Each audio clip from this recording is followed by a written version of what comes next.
Welcome to the Outside Insights podcast. Our goal is to provide content that helps people close personal and professional gaps by hearing how others have done it.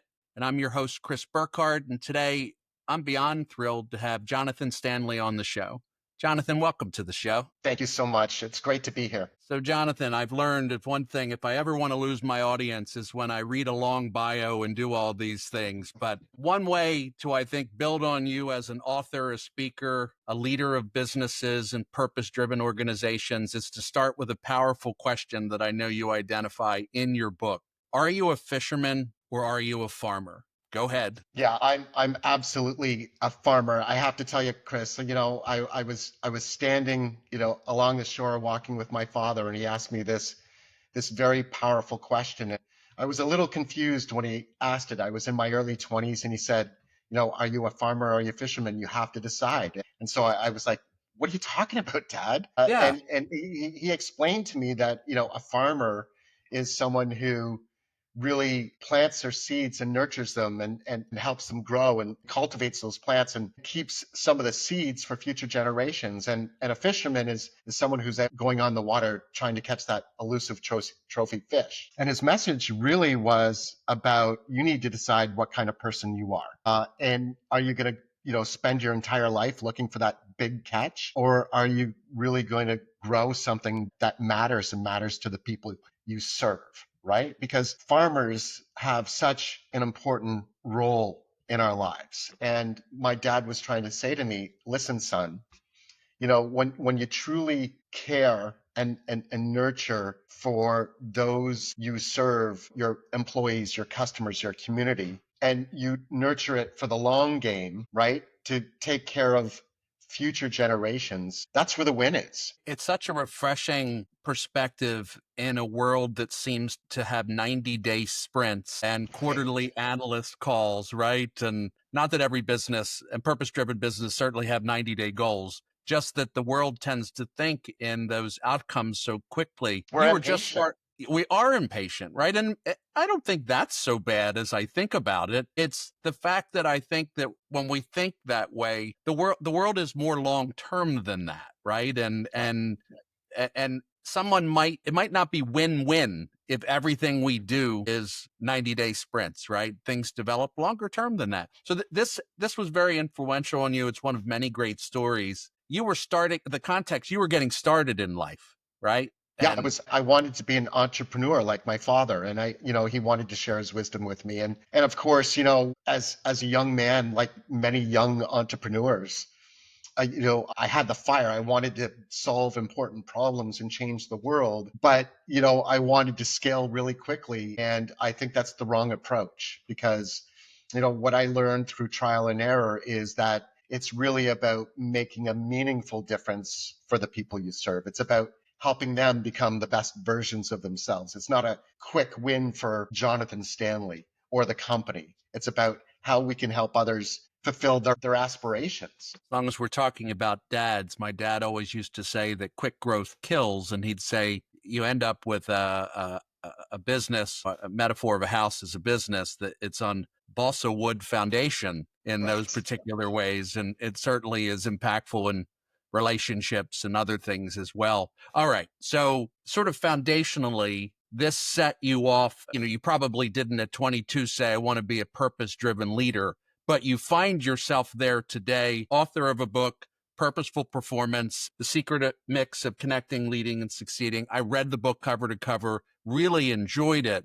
But thank you. For the audience, what is purpose? What is purpose-driven leadership? Just provide some expertise on your expertise. Yeah, I think a lot of people get purpose wrong because they, answering that core fundamental question, why we exist, right? And a lot of companies want to be the best at what they do. They focus inward and they want to solve problems. They want to provide solutions, but they tend to think that what they're creating is great. The problem is it's not about them. They don't get to decide how great they are. Their customers do.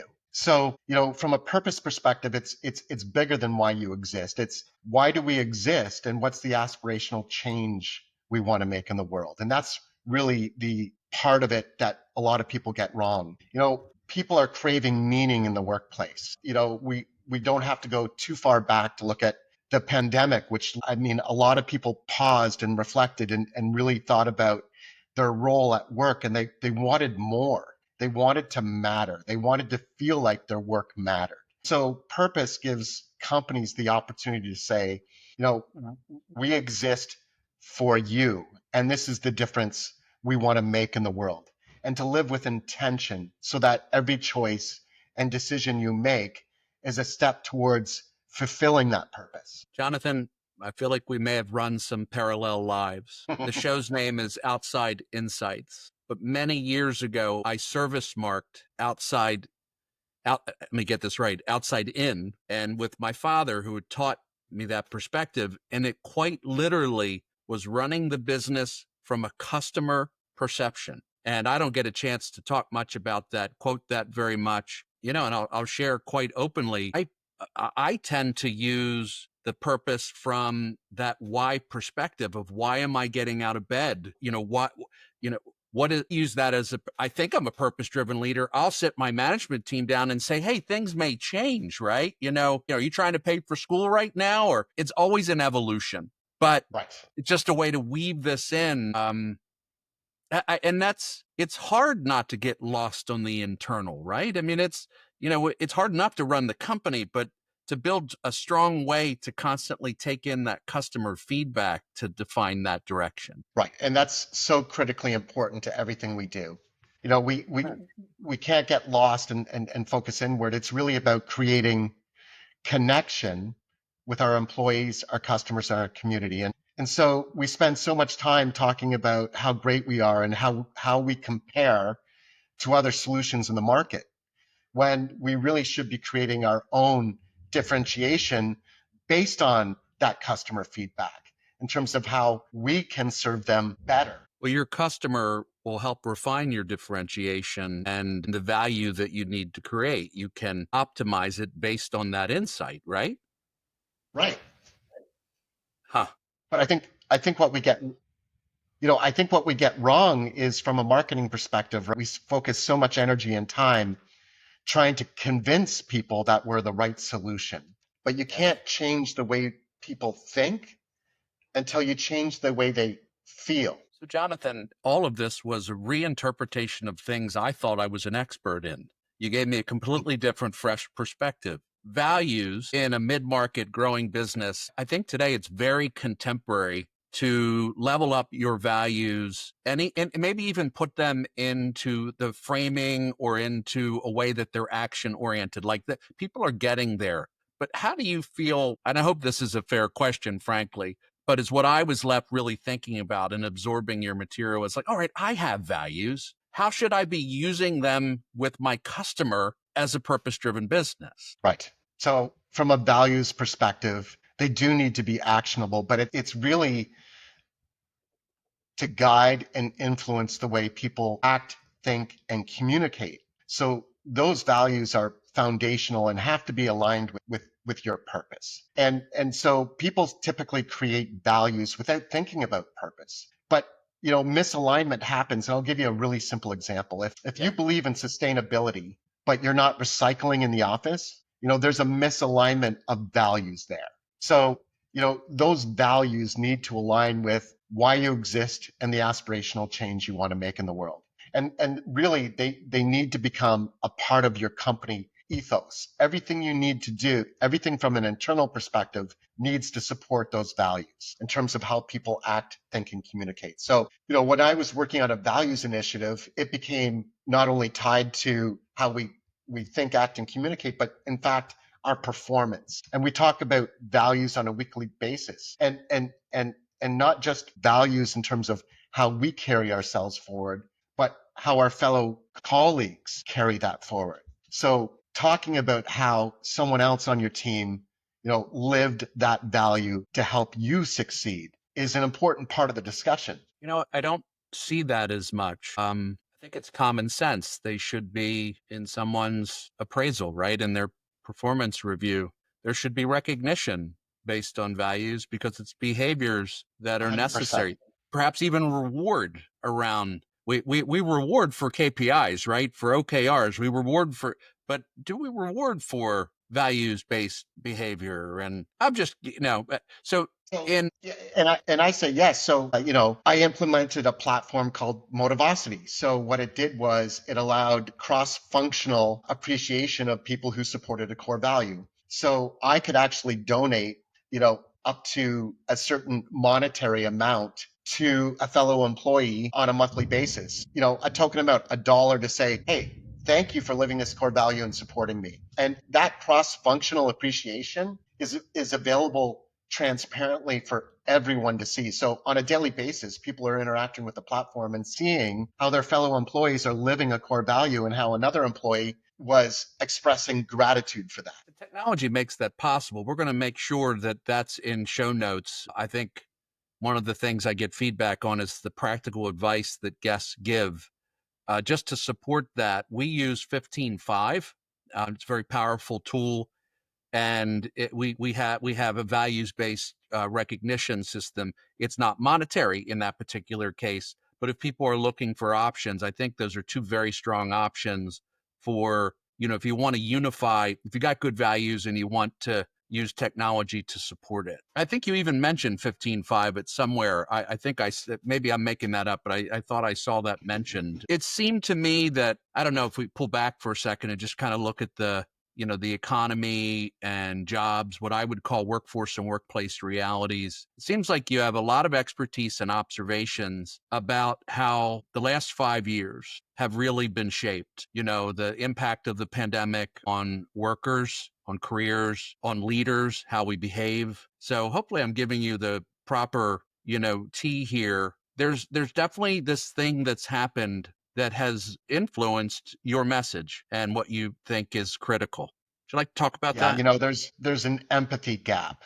right in the market right now. There's an empathy gap between CEOs who are typically very optimistic about the future and the reality within their culture. And that disconnect is that, I talk to people every single day, Chris, who feel completely disengaged, undervalued, unseen, and unheard at work. And it's a huge problem. The American workforce in many respects is broken. And part of the problem is that we have people who are incredibly competent, technically competent at what they do, who are getting promoted into positions of leadership without truly understanding what leadership means. And we've got to begin to shift our mindset from a leadership perspective from what can we get to what we can give. Leadership is supporting others to become the best versions of themselves. We've got to get rid of this notion of leading direct reports to leading as a direct support. And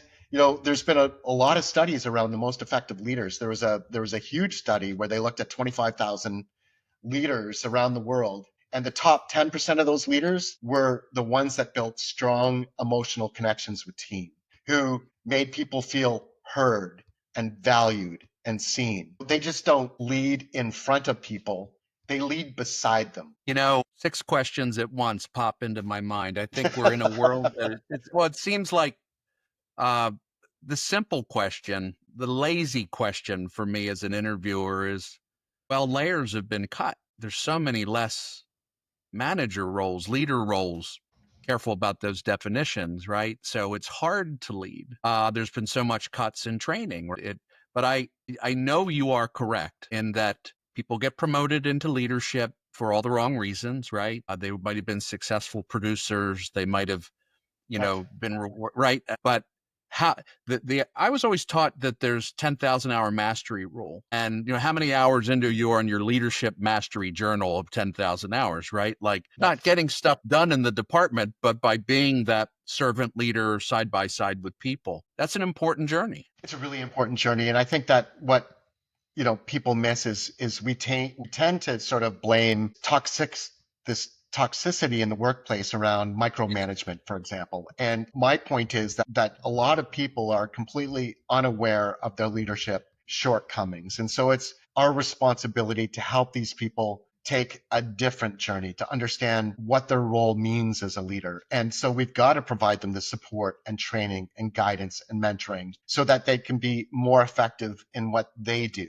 And like you said, if training is being cut out of your organization, that is absolutely having an impact on productivity, on development, and people are seeking opportunities for growth. It's our responsibility as leaders to help people grow. I think the most rewarding experience in my career has been coaching and mentoring people to become the best versions of themselves and watching them surpass me. I mean, that's a celebration for me. When I see someone's success, that's a big win. So I was taught that leaders embed culture, and, that the life of a culture is related to that leader, that it can change with things. But you've got to lead that culture with intent. That's the most important part of this. You've got to lead the culture with intent, because when you don't, culture is created through the Uh, opinions, voices, and experiences of others. So if you're not very intentional about creating culture, it's going to become organically its own version of chaos. the point is, culture exists whether it's intentional or not, but it probably won't be what you Absolutely. want without intentionality. Absolutely. Makes a ton of sense. Kind of an unplanned diversion. I think your book does a good job of talking about leadership, but perhaps it gives you energy. We've got young leaders that listen to this show. If you were saying, all right, you got me, what a bit of advice would you give a young, like, what books do you read? What courses would you take? Where would you get started if I'm buying what you just said? I think if you're on this show and learning, you've already started the journey. So, I think the important part is, and you mentioned it, Chris, growth. What can you do to create that self-learning environment? And it starts right here. I had a recent experience in terms of how a book impacted me that I'm happy to share. I'm on TikTok, right? So I had this individual who would show up in Maybe my a bit TikTok famous too, right, Jonathan? Just a little bit. just a little bit, but the message is the most important part for me. And so this individual kept showing up in my filtered comments, right? And they were persistent in expressing how they wanted me to fail. For us, I don't know, I was tired, I don't know what, but this person, after the fifth sort of comment that's showing up in my, 10th post, it started to get in my head. And I let it get into my head. And I don't know why, but it just started gnawing at me, right? But at the same time, in parallel, I'm reading this book by Mel Robbins called Let Them. And, I'm going to grab her it off book is the shelf. right. And her whole message is let them. Let them tell you you want to fail. This is not about me. It's about them. It's about their fear and their pain and their hurt. I'm not going to give them that power. And so, that book sort of it influenced me in the moment to say, I'm going to step back and say, I'm not going to let this person get in my head. Let them, because it's got nothing to do with me.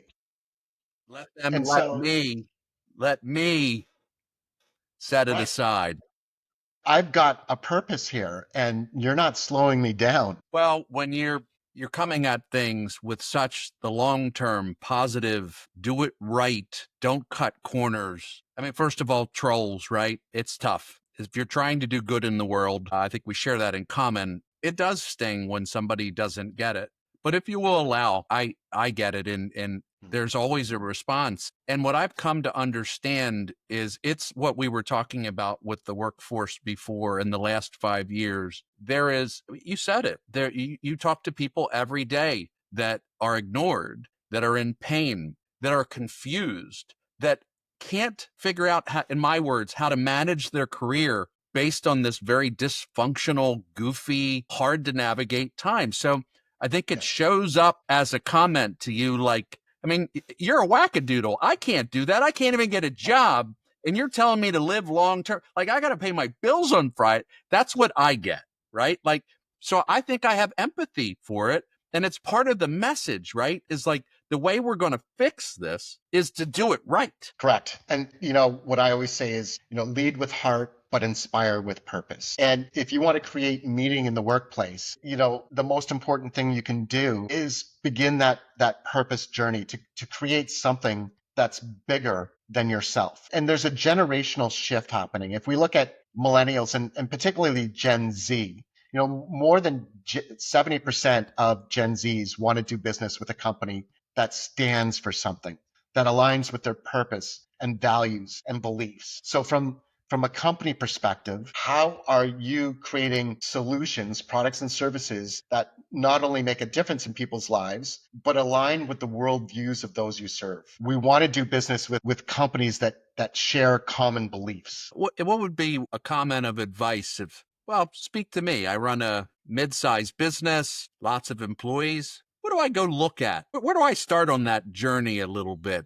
Tough question, I know, but I try to make sure that there's some pragmatism to this so that people can walk away with something actionable. Right. So are you talking about beginning the purpose journey? I think it was okay. So this part of your book really hit home to me because it was talking about that notion that a young person, a millennial, an earlier stage wants to do business with folks that they can identify with the direction and the mission. If I want to go assess myself, where do I begin in that? Because that really struck a chord. Like, all right, I'm purpose driven. I have values. I reward based on them. I recognize. I think I'm a pretty good leader, but I really thought, wow, I have no idea if I'm tying it back to that point about making a difference with my customer in the way you describe it. That Right. 70% of people that want to do business with somebody that they get a sense of their mission. How do I do that? Yeah, and that's a really important question. And from a purpose journey values perspective, right? If you're really focused on all of those things, then you've got to tie it back to what is the difference you're trying to make in the world? Is that clear? You've got to take a stand for something. What do you believe in? And that's got to tie back to purpose, because when you're on that purpose journey, it's not about you, Chris. It's about your company. What is it that you stand for? What is it that your company believes in? And beyond the difference you're trying to make in the world, there really needs to be a social good component. If your company is doing amazing things and supporting your customers in their journey, what is it about your business that's giving back? And that's really a big missing piece for a lot of companies. And it can start in very simple ways, which is, getting involved in your community. If you're a small business,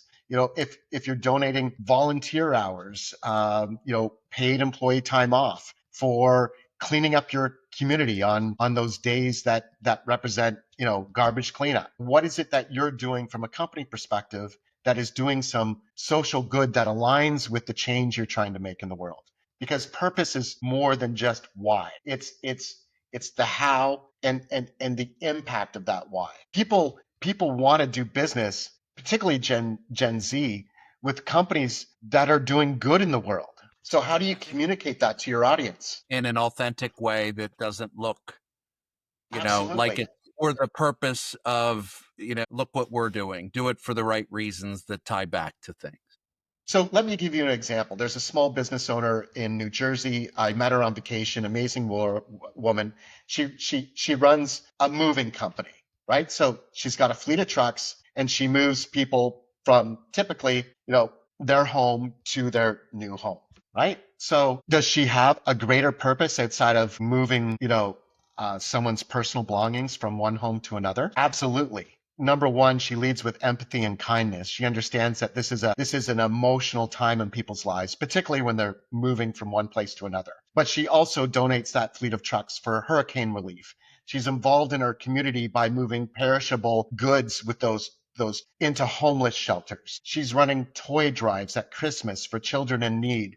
And the list goes on and on and on. And she doesn't do it because, she's trying to be something she's not. She's doing it because she truly believes in using her business to support her community in really meaningful ways. And it's driving growth. And she's approaching it with authenticity. And that's the most important part. She's living the ethos of her why, which goes beyond moving people from door to door. Would you say, Jonathan, that her behaviors support your definition of a chief empathy officer? Is that how you would best define that externally? Certainly, we've talked about internal behaviors, but is that a representation of it? I feel like it is. It is. And when I say chief empathy officer, we often forget that the greatest breakthroughs and innovations are born from empathy. And the reason being is says, I feel with you. I understand this problem. It's, the reason we're focusing on solving this problem is because we feel this with you. And so, if we step back from a solution, a product service perspective, you shouldn't be shouting about how great you are. You should be actually sharing your story in a way that helps people become who they want to be in the future. So from an empathy perspective, you say, I see you. We exist for you. I hear you and I value you. That's the most powerful thing you can do from a solution perspective, and share that story in really meaningful ways, because it's not about you, it's about them. And I think your stories help bring to life the concepts, right? It's stories are much easier to remember. I guess speaking of stories, it's not every day that I have someone on the show who was on the national evening news. Right. It's a great story. You want to share it? Yeah, I mean, you're talking about the viral TikTok moment. I think so. We put the emphasis on your content and obviously the book, but I think it's a really cool human interest story about empathy, for that matter. So Right. I felt like it would be great to share it. I mean, we all Yeah, need. so I wish I could have a story like this every day of my life. well, it's about leading with purpose and showing up. And I think that, taking, if we go back to Barnes and Noble 7 weeks ago, I was there for an author signing and of my book. And a lot of people don't know this, but I walked into my local Barnes and Noble store and I asked for that signing. And there was a moment where I was thinking, am I going to go? Am I not going to go? And my wife said, you're going to go. You're going to And go. so Yeah. right. And so, a friend of mine had given me this pair of used Bostonian shoes 7 years ago, just as a hand me down. He didn't fit them correctly. And so I put on those shoes. I held on to them. I loved them. They were given to me by a friend. I put them on and I took a picture of those shoes and I texted my buddy and I said, wearing your hand me down Bostonians today for good luck. I'm off to an author signing at Barnes and Noble. So the great thing is I wanted to be there, right? It was an opportunity for me to share my message, Yes. meet people, talk about the book, and in this sort of moment of empathy and kindness, this mom and her little girl were in the store, and I had no idea. She recorded this 10-second video clip of me, standing and sitting alone at this table with a stack of books, and from that empathy, she said, I'm feeling so bad for this author. People are walking past him, and I wish they'd stop, right? And I had no idea this moment had happened. But just a few minutes later, her daughter, Ella, a 4-year-old girl, marched up to my table and she said, I want to be an author when I grow up. And I thought that was just so cool and so amazing. And so I said, I mean, Ella, that's amazing. And she said, I've already created my first book. And so we had this really special exchange. And then her mom walked up to the table and said, we want to buy a book. And I said, who do you want to buy who would you like me to sign it to? And she said, to Ella. And so I Oh my inscribed the goodness. book. Yeah, I inscribed the book and said, the greatest gift you have to offer is you, and Jonathan. So I go back home and I'm excited because I sold 12 books. I came home to my That's wife a and I big said, deal. yeah, That's I a had big deal. it was a great event. I got to meet 15, 16 people. I sold 12 books. I was excited, right? So the next day, I wake up in the morning. I'm scrolling through LinkedIn and I write a post about doing a book signing at Barnes and Noble and how this little girl had touched my heart. She was the highlight of my day. Little did I know, Chris. Little did I know. My stepdaughter and my wife are running towards me, marching up the stairs, and they're like, "You're going viral on TikTok." And I was like, I And you're was like, like, wait, first of all, I what was like, does that mean? What yeah, does that mean? Right? I Like, was like, what? What does is that that good? mean? Yeah, I Yes. don't know what this means. And it was crazy. I looked at my phone and I just the refresh, and it was like 10,000 new followers. Refresh, 10,000 new followers. It was crazy, Did you right? And think it was so fake? Jonathan, did you think it was fake? Did you think it was a scam, or you don't think that no, way? I didn't, but I was overwhelmed, right? And I Oh didn't even God. know how to react to this love and kindness and support that was happening. I mean, my book shot up to, the best-selling category on Amazon. In fact, at Oh, one that moment which it was is outselling. Yeah, it became the best-selling nonfiction book on Amazon. It hit Amazon charts. It was number 9 of all books on Amazon. I mean, it was It was, and this outpouring of love and support and kindness from every corner of the world. And so it's been an incredible journey, and what a blessing. Well, in a way, I mean, it's how it happens, right? I'm holding up the book for those that are just listening to the audio portion of this. But the great thing is you're grounded as all get out and it hasn't changed you a bit. If anything, my sense is it's given your platform more momentum. Is that fair? That's fair. And for me, the most important part of all of this has always been the message, Chris. You know, I started this journey because I wanted to touch one person. I wanted to make a difference in someone's life. And really I wanted to bring humanity back into the workforce. And that's the most important thing to me. So moving forward, yes, I've got the platform, and so I keep moving that message forward because I think we all have a responsibility to do better and be better. I just want to pause with you. You covered a couple of stories that really help kind of bring together your message. You have another story that you'd like to share? Just if not, I have other specific questions, but I think there's the value through your stories. And perhaps if you want to think on that, I was really touched.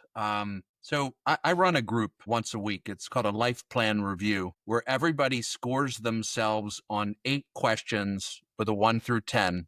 And some of the questions, are you expressing gratitude? Are you happy? Are you helping others? And there's a portion of it that are goal centric, but there's a purpose to this. You have an acronym for MEAN, for goal setting, I'd never seen before. And the world struggles so mightily with how to measure a goal. I know it's a very tactical thing, but just where did MEAN come from? And would you introduce it? Because I'm telling you, the world is struggling like crazy to define success with a personal or professional goal. It's harder than anything I can think of. And I see it everywhere. Yeah, I think, well, first of all, I want to say that I think we've got the definition of success wrong, right? I think many of us think that success is scaling a company with incredible revenue, incredible profit. And I think profit is a goal. Absolutely. It has to be there for a company to survive, but it's not the primary goal. I think the primary goal needs to be purpose, because if you do the right things for the right people, the money will follow.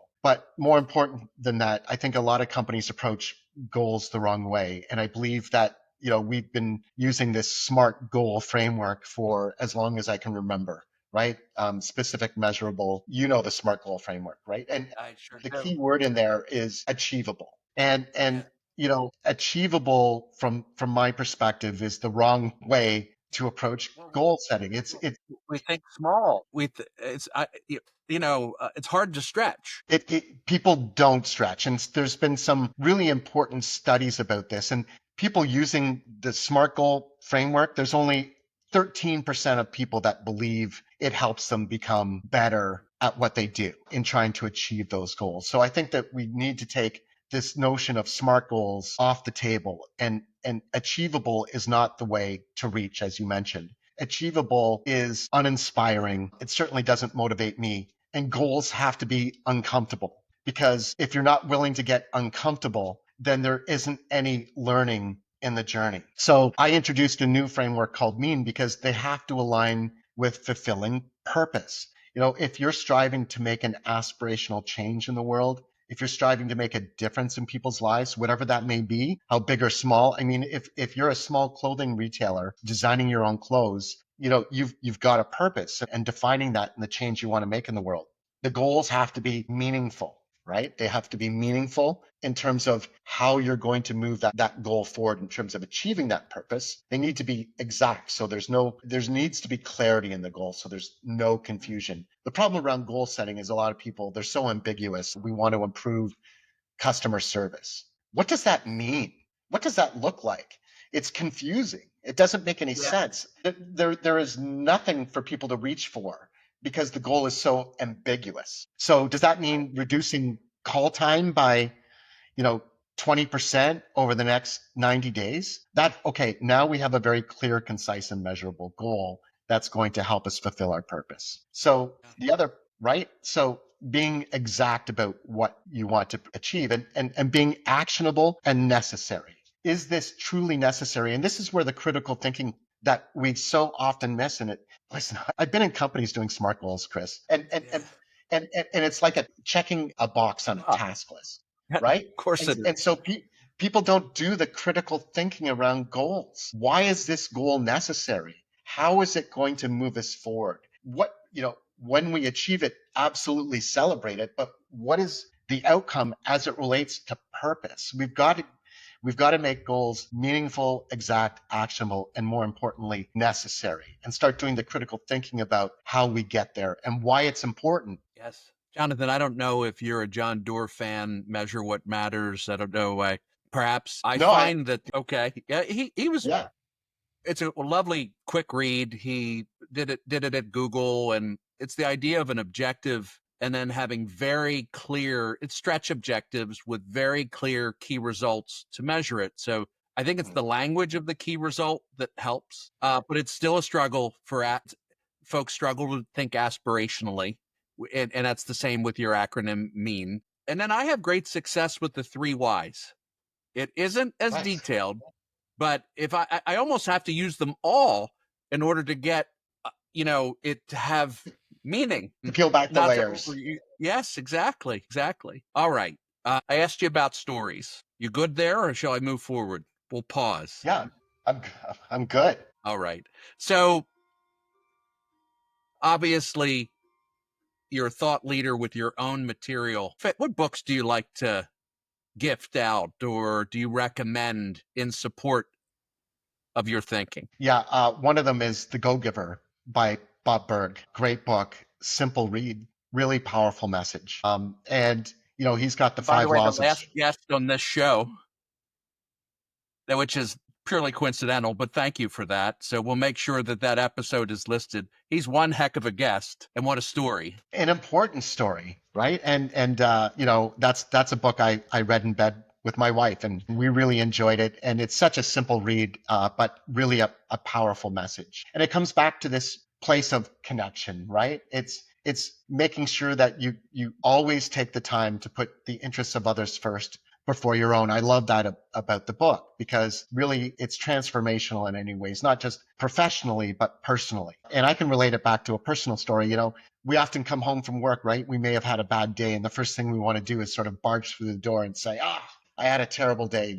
This and this and this happened, without actually beginning to stop and recognize that if we changed our approach, if we actually came into our home and said, I really value you, and I want to hear about your day, right? It's transformational, because this amazing thing happens. It's called reciprocity. And that sort of caring and love gets reflected back at you.